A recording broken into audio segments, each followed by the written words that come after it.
Hello, hello, hello. Happy Monday, y'all, and welcome to FPP Live. Time I come and connect with you every Monday at 7 p.m. EST to literally connect faith with purpose and profit. If you're going to live as the highest and best version of who God created you to be. So, those of you that are joining me live, come on in and say hello. Hey, Kim and NY, you already know. Come on in and say hello. Tell me where you're from. Even if you watch the replay, please by all means, tell me hello. Listen, I often say when I was little and I would go to my grandmother's house, she would say, "Don't you walk in this house and not speak." Well, you're in my virtual house, whether you hear live or you come and watch the replay. So I need you to say hello. Tell me when I say something that resonates with you, when I step on your toes, post questions, thoughts. Listen, I come back and read every single one. All right. So we're starting our last series for 2022. Can you believe 2022 is over in 3 weeks, y'all? I am blown away that Christmas is 2 weeks from yesterday. Those of you that are here with me live, 2 weeks, Christmas will be here. I mean, anyway, so our last series is called How to Strategically Take Your Business to the Next Level in 2023. How to strategically take your business to the next level in 2023. So that's the name of the series. Tonight, our conversation is, will your purpose pass the test? And I need you to understand this. See, God is always looking for the people that want to roll up their sleeves and do the work that He's crafted and created them to do. So many people want it easy. They want all the glory and they don't want to go through all the work it takes to get there. You know, as I was writing this out, it was making me think of a movie I watched recently. I won't tell you which movie because it was a Christmas movie. But I've seen this plot over and over and over again. By the way, do y'all love Christmas movies? I mean, I start watching Christmas movies like in October. So my husband hates it. Every weekend I'm watching Christmas movies, probably like 6 or 7. But anyway, so this is a plot that I've seen both in Christmas movies and I've seen this in regular movies. How many times have you guys seen the gold digger girlfriend who is dating the celebrity, the football player in the movie, and she doesn't want to do any of the work? Like he's volunteering at a homeless shelter or he's feeding people on Christmas, and she's like sitting, how long are we going to be here? I don't want to do this. And then the ex girlfriend or the woman that he was in love with or the woman that he really wants to be with is like in there doing the work. Now, what's interesting is if you really think about it, God doesn't want the woman that wants to be seen, that wants to live off of the glory, or man, fellas that are watching this. He wants the person that really is doing what they're doing for the right reasons. So, this conversation is to check you and give you some strategy because if you're going to pass the test, there's some things you've got to look out for and some things you've got to be mindful of, okay? So, y'all know how I do. The word dictionary, the word test in the dictionary means a way of discovering by questions or practical activities what someone knows or what someone or something can do or is like. Another definition says an act of using something to find out if it's working correctly or how effective it is. A situation that shows how good something is. It shows your motives. Now, listen, the Bible, the Hebrew word for test in the Old Testament is bakan, Bachan, which means to examine, investigate, to prove. See, God is testing you to see if you really want it for the right reasons. Will you really do the work? You know, when you listen to people like T.D. Jakes tell the story of him having a storefront church, the years that he had holes in his shoes, the years he had one suit that he'd have to wash and repeat over and over again. To look at where he is now, he was in a test.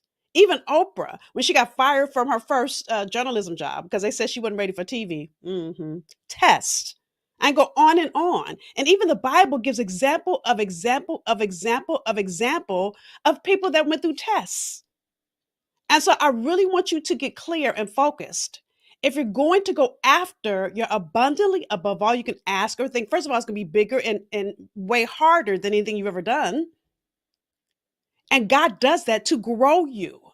I believe God tests us to see if we're serious, but He also uses it to grow us. So I wanted to stop by to give you some great insight to help you because if you're going to work out in the gym of life, in the gym of your purpose, it's only when your trainer in the gym stretches you to do more weight. So Nicole, yes, that God allows the tests because he wants to see. So this is what Nicole says. So you guys see it. She said, I'm not sure. I believe God tests me. He allows a enemy to test, but not God, just my thoughts. Listen, I believe it happens both because it doesn't happen unless God allows it. So God is also going to see if you're going to pass it. He already knows if you're going to do it or not. But part of it is, I believe, so you will see the strength you have in you. And so that you have to rely on God and not your own strength. I mean, if God puts us in situations where all we can do is trust Him. So when you're doing something bigger than where you've been before, yeah, you got to trust. And so let me tell you the 3 or 4 areas is what I'm going to walk you through. The 4 areas that you will be tested in. Okay. Now, here's the Bible verse that's kind of our foundation. Proverbs 17:3. The refining pot is for silver and the furnace for gold, but the Lord tests the heart. The Lord is testing your heart. Now, the New Living Translations, that was New King James. The New Living says, fire tests the purity of silver and gold, but the Lord tests the heart. So he's trying to test. And what was that saying back in, was that 2008? Who's going to check me, boo? God is saying, look, God is saying to you, I'm checking you, boo. What you thinking about? Where's your head at? Do you want the glory, but you don't want to go through the work to actually get to it? I say to that, can you stand to be blessed? Because even once you get there, there'll be more work to maintain it. Can you stand to be blessed? So, with that, let's talk about the 4 tests you must pass. And I'm not saying you go through every single one of these, but at some point in your life, you're going to go through at least one of these, okay? So, the first one is the seemingly impossible test. See, God's going to tell you to do something that's beyond what you can see. Listen, Hebrews 11:1, faith is the substance of things hoped for, the evidence of things not seen. See, when God does things that are impossible to you, it's because you're using what you know. What God does is beyond what we know. And when we limit God by what we know or what we've been through or our degree or our experience, what we're telling God is that he don't know what he's doing. Great example of this is Noah. Now, I don't know if God would have said to me, Nicole, build an ark. First of all, God, you know I don't know how to use a tool. And back then they didn't have tools, let alone a blueprint. I don't know if I'd have been able to do that. I mean, think about any character in the Bible that you greatly admire. Mary, when and this is perfect time to talk about Mary because we're celebrating Jesus' birthday next week. So when an angel came to Mary and said, you're pregnant, first of all, Mary was a virgin, okay? So I know Mary was like, did I really see an angel? Was I seeing things? Was I hallucinating? And then her fiance had to believe that she was pregnant and then sleep with somebody else. And all the people, y'all know how haters do. Oh, so Mary said she pregnant, but she didn't play on Joseph. She lying, right? The stuff she had to go through? Test. I can keep going. I could talk about Joseph and all the things he went through. And those of you that have been here with me, I give examples. I use biblical examples every week because the Bible really is a book of stories. And I posted this was it yesterday? And so many people made comments on this. Let me see. I'm going to talk about it. Let me pull up my post. I posted this in Instagram. It says this. Have you realized that your life just may be the first version of the Bible that some people may read or see? So somebody's looking at your faith, looking at your journey, looking at what you're going through as an example to them. You get that? So when you do the seemingly impossible, what you do is you show other people what faith looks like. What you also do is you don't limit God's ability to bless you. You don't tell God, oh, that's not possible, Lord. I say, okay, Lord, come on, do it, Lord. Let me see you do what you're going to do, Lord. And then I often say, thank you, Lord. I don't know how you're going to do this, but I know it's going to be beyond what I could even imagine. So let me just start saying thank you. Because I know God works his best when we can't see. It's almost like back in the day when we used to develop pictures. Now we use our cell phones for pictures. You guys remember that negatives had to be developed in the dark? And so oftentimes we don't let things get all the way developed because we run because it's dark and we can't see how. And so we flee and we don't give it an opportunity to develop because it doesn't seem possible. And when you do that, you're limiting God and telling God, I don't know, Lord, this may not be possible. See, faith is facing the future without knowing what it's going to look like. Okay. The second one, which is the longest one here, now I'm gonna do two in this one, and I'll do the next two in part two. I'll tell you about that in a minute. But this one is so big. Number two is standing strong in the face of temptation. Now, the dictionary defines temptation as an urge or desire to do something, especially something you shouldn't do. It looks good. Ask Eve. Oh, spoil butt. See, the enemy is going to come after your weakest area. He's going to come after your weakness. So for Eve, he deceived her. He knew that he could talk her into it. And so the question is, are you staying focused and are you paying attention so that you don't fall into the trap of the enemy? You know, Romans 12:2 says, do not be conformed to this world, but be transformed. See, the world's going to tell you one way to do things. And then when God told me to leave my job in the entertainment industry to do this thing, which I had never heard of it, I didn't think it was possible. But I said, okay, Lord, if you're telling me to do it, now I was in my 20s then. So it was easier for me to walk away. I'm in my 50s now. So if God said it to me now, I think it'd be a whole lot harder for me to leave. And I'm transparent, y'all, I'm being honest. But even now, as my business continues to grow, God continues to challenge me and stretch me. And how dare I tell God what he can't do? But in the middle of that, the enemy also tries to divert me off my path. The enemy is always trying to take you off your dominion. I talked about that a couple weeks ago. Okay. So listen, this is what's so deep. Okay. Right before Jesus made his entrance as Jesus into the world, right? I'm saying Jesus because he was always Jesus. Now, right before the world began to really know him as Jesus, John the Baptist made a proclamation. And it was right after the announcement that the enemy tried to throw Jesus off. So here, Jesus is our greatest example of what it looks like to face temptation and not be diverted, not lose your way, not be conformed, and do what the world says to do. You know, when I first left in the entertainment industry to do this thing, my friends kept saying, girl, are you crazy? Yeah, I felt crazy. And I couldn't explain to them what I was doing. And I had to stop talking to them about it because they weren't trying to divert me, but they were. So you've got to be clear on what is a healthy deposit as you're growing into this purpose that God is calling you into, and what's going to take you away from it, especially if you're doing something you've never done before.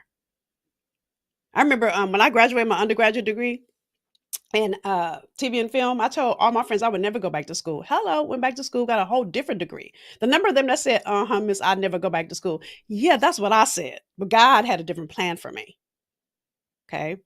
So here's what happens. John the Baptist was baptizing people, and he said in Matthew 3:11, but he, talking about Jesus, who is coming after me is mightier than I, whose sandals I'm not worthy to carry. He will baptize you with the Holy Spirit and fire. So that's 3:11. Now, a couple verses later, then Jesus comes, and when he had been baptized, this is Matthew 3:13-17, when he had been baptized, Jesus came up immediately from the water. So Jesus went up to John and said, I need you to baptize me. Okay. So Jesus came up immediately from the water, and behold, the heavens were open to him, and he saw the Spirit of God descending like a dove and alighting upon him. And suddenly a voice came from heaven saying, this is my beloved Son, in whom I'm well pleased. That was Jesus' coming out party in that moment. And right after that, so that's in chapter 3, right in chapter 4, the devil goes in to tempt Jesus. Now, listen, this story is in several places. Oh, I took it off of here. Oh, there it is. So the story of Jesus' temptation is in 3 places. I'm going to read it from Matthew. I'm not going to read all of it. So the entire story, those of you that want to read it, it's in Matthew 4:1-11. It's also in Mark 1:12-13 and Luke 4:1-13. Now, the reason I'm giving you all those, and I'll repeat them again, is I love to read in Matthew, Mark, Luke, and John, because each of them were having the same experiences, but we all have different points of view. We all have different life experiences. So we see things differently. And so it's interesting sometimes to look at the same story from the various lenses. Okay, so again, I repeat, Matthew 4:1-11, Mark 1:12-13, and Luke 4:1-13. Okay, so this is the story of Jesus being tempted by the devil. Okay, so now, here's the first thing I want you to get out of this story. Temptation will come at your highest point. That's why I read that whole baptism. So after God says, "This is my son, this is my beloved son, in whom I'm well pleased," that's when the enemy comes. Now, almost what 9 months ago, you guys remember Will Smith at the Grammys? Not Grammys, at uh, the Academy Awards. Now, I don't need to go into what happened because all of y'all know what happened. But what's interesting is Denzel said to him, "At your highest moment, be careful. That's when the devil comes." At your highest moments, you think, "Oh, I've conquered all the things that I needed to go through to get to my purpose." That's when the enemy comes to throw you off again because he's trying to steal your dominion. So that's point number one under temptation. I need you to understand that the enemy comes when you're at your highest point. Number two, he comes when you're at your weakest. So here's where the story starts. So Matthew 4, 1 through 11. Again, I'm not reading all of it. I'm going to read I'm going to read 1 through 3. Then Jesus was led by the Spirit into the wilderness to be tempted by the devil. And when he had fasted 40 days and 40 nights, afterward he was hungry. Now, when the tempter came to him, he said, "If you're the Son of God, command these stones to become bread." In other words, if you're so hungry, you know you can make food out of anything. See, the enemy is going to use your weakest point to try to tempt you. This is when, mom loses her job and she's trying to pay for her child's school. And we've seen these movies and they go sell drugs and they're like, "Oh, I'm just going to do it for a minute to get the tuition for my child's school." See, but that throws her all the way off her path where she gets arrested. So that one moment can mess up everything. So you've got to be mindful of your emotions when you are in a vulnerable place, because that's when the enemy comes. That's what happened with Eve. "Oh, God just doesn't want you to know. Oh, you can't eat from that tree." So you've got to be mindful what your faith is doing in that moment. You really got to use your faith as a weapon. So what I've learned in my journey is when something seems off and something doesn't sit right, what I do is I sit in what I call my being time. And those of you that have been around me, I talk about the be, do, have principle. We're human beings, but we're not. We're human doings because we focus on what do I need to do so that mom, and I'm not blaming her for wanting to make sure her child, whether that child needed glasses or needed some special medicine or needed their tuition paid. But it makes a difference when you sit in your being and let God speak to your soul, because he's never going to tell you to do something that's illegal, ever. That's not a God. So you can't ever blame, "Oh, I did this illegal thing because I had to." No, God don't work like that. No. So even when you're starting your business and you're in your lane of genius and you get thrown off because maybe it's taking too long, or, "Oh, I'm not making any money," or, that's a test. I remember when I finally passed all I'm not making money tests and my business was going great. I got an offer. I worked for a huge celebrity on a big project. And pretty much God told me to stop doing that because it was taking away my attention from being able to work with all of you. So months later, I get a phone call. The offer I got was a six-figure offer to do work for 3 months. Do you hear me? Six figures, 3 months. And what did I say back to them? I said, "No, that's going to divert my attention from my business." Now, it would have been so much easier for me to say yes. It looked so lucrative. Now, had it not been something that would have taken all of my time, then I could have made it a consultant because I do consulting contracts all the time. But because that would have taken all my time for 3 months, it would have taken me away from all the clients I know I'm meant to serve. I had to say no. And what's so interesting is as soon as his vice president said it, my spirit said no. I could feel it. And I know what I know for sure is the enemy always comes at a time and a place. And I'm not saying that that celebrity was a devil. He wasn't. But the enemy knows what to do. He knows who to use. He knows how to use them. He knows how to throw you off your path. So the way you've got to fight that is you've got to use your faith as a weapon. The thing that I absolutely love is every time the enemy tried to throw Jesus off. Do you know what Jesus said? Here's verse 4. But he answered and said, this is Jesus talking to the devil, "It is written, man shall not live by bread alone, but by every word that proceeds from the mouth of God." He kept saying, "It is written." What Jesus was doing was repeating Bible back to the devil. Now, the devil knows the Bible too. And so, what I've learned is when I'm going through something so hard, I've got to look at Bible verses and speak those Bible verses over my situation. It gives me an opportunity to grow in God, not focus on what I don't know, but focus on what I do know, focus on who God is, focus on what I can do. And what I can do is trust God. What I can do is full of scripture that can pull me into my faith. Look, it goes on to every time now the devil tried to tempt Jesus 3 times. Okay, so read the whole story. I'm not going to read all of it, but the next one, he each time in verse 7, Jesus said, "It's written again," and in verse 10, Jesus said, "It's written again." So every time the enemy tried to conform Jesus, he was like, "Mm-mm, it's written." Like, I know who God is, and this is why I don't believe in religion. I believe in relationship. Because I know my husband so well, I know what I should and shouldn't do. I know what I do, what I'll do and make him mad because I have a great relationship with my husband. How dare I don't have a better relationship with God? I know when I'm in alignment, I know when I'm out of alignment because I spend the time and I get to know God. And that's really when you're dealing with something so hard, like growing your purpose. Listen, God never promised it was going to be easy, but it's always worth it. Look at Tyler Perry who lived in a car. You think he thinks it wasn't worth it? You think he wasn't being tempted to quit? Especially because he does a lot of faith-based things? Please. Oh, he was really being tempted to quit. And many of you won't push yourself and you want it easy. You want to find the easy way. You want to grow your business, but you don't want to do anything hard. You don't want to risk it all to gain it all. God doesn't work like that. Doesn't. He never said the road would be easy. There's a whole song about that, right? So what you've got to do, and I love this. So I was reading a book, or I don't know if I saw this in a sermon, but I wrote this down. Michael Todd, those of you that know Michael Todd, he said you got to trust, try, and testify. You got to trust, try, and testify.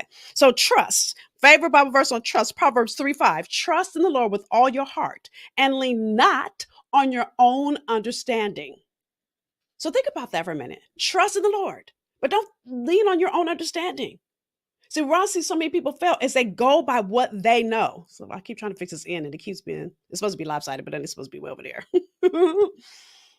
So when you trust, it's not about what you already know. See, God is not looking at your bank account. He's not looking at your resume, your bio. He's not looking at the name where your name is on lists. He's not looking at who you know. He's looking at your job at work. He's not looking at your title, your corner office. He's not looking at any of that. He's looking at your faith.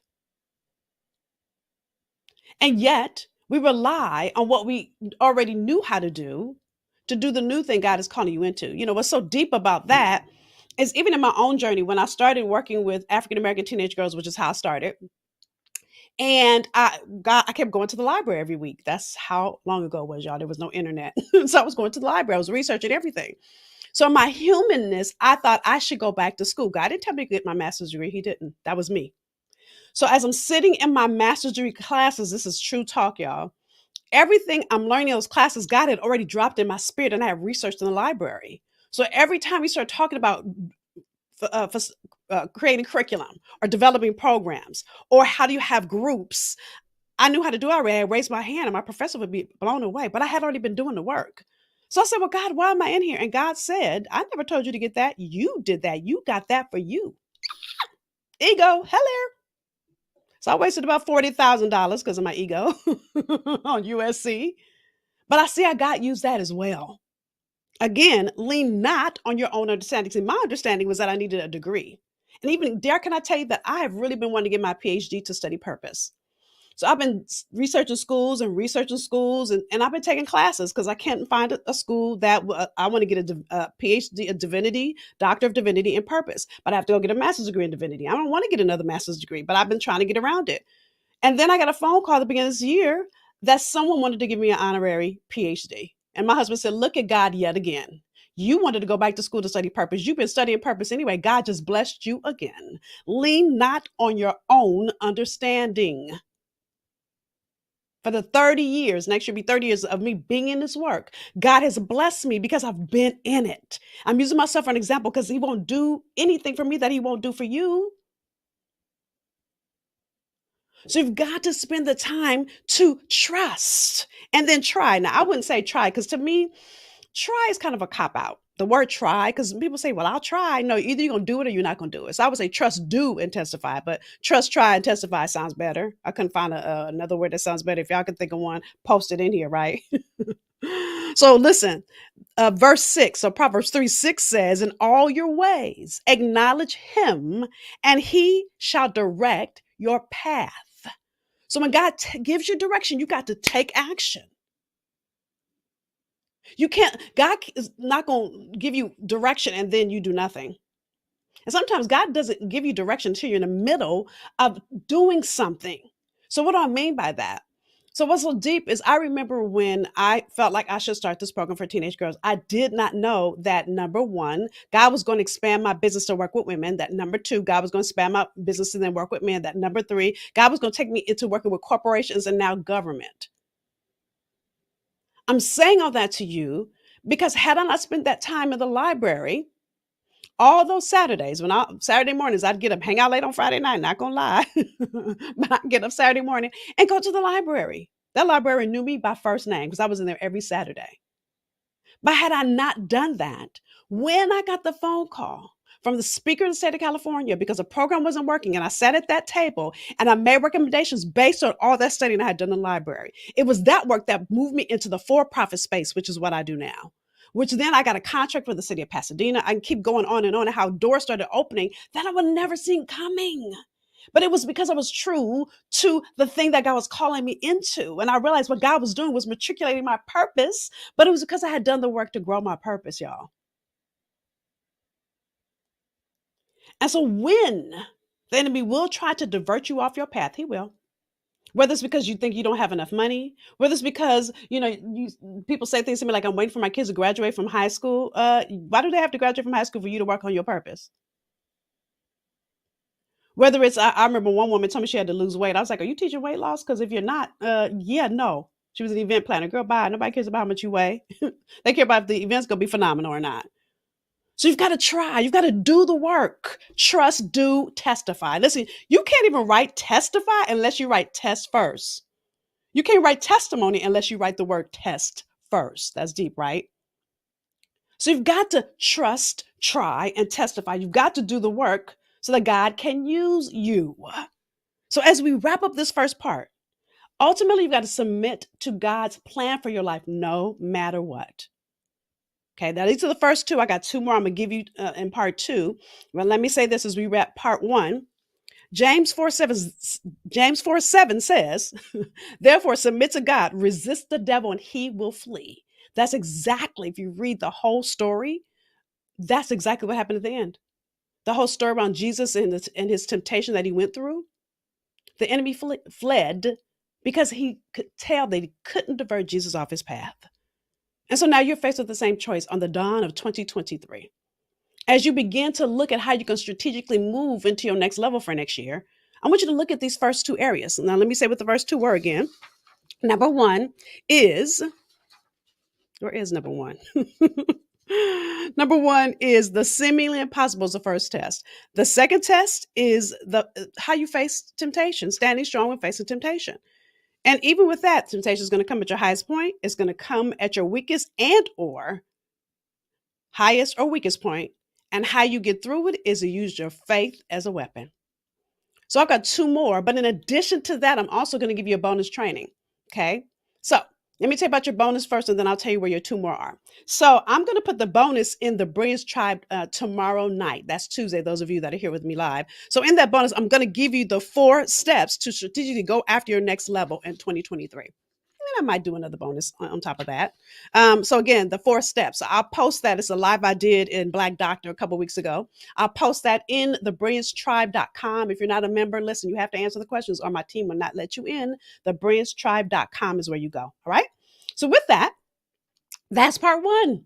Now, part 2, y'all, we do Clubhouse on Tuesday mornings, and I will walk you through the last 2 tests you have to pass. Again, you either go through all 4. Listen, I've been through all 4. So I'll walk you through the other 2 tomorrow morning. I'll give you another great example. Jesus was our example tonight. I'll give you another example tomorrow. So I want to invite you to join me at 8:30 a.m. EST tomorrow in Clubhouse. Again, I say this every week. The thing I love about Clubhouse is I can hear you and you can hear me. So you will be invited to, they call it come on stage, but you'll be invited to come up if you have questions, thoughts, comments. I would love to hear from you. All right. So that's 8:30 a.m. I always promise to be here 30 minutes because I know you're busy, but I want to give you as much as I can in those 30 minutes. So tonight, here's what I want you to think about.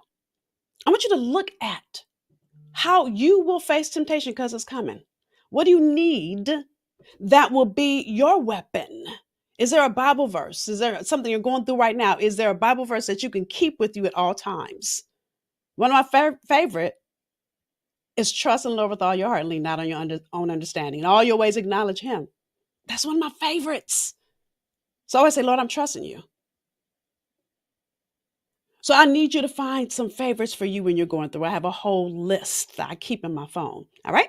So with that, that's it for tonight. I'll see you tomorrow morning, 8:30 a.m. EST for part two. It's always my honor and pleasure to pour into you. Can you do me a favor and share the one thing you got out of our conversation for today? And if you got any value, will you share it? Not because I'm trying to grow my followers, but because I am trying to be obedient to my calling. And what I know is more people need this insight. All right. So with that, I'll see you tomorrow morning. Have a good one.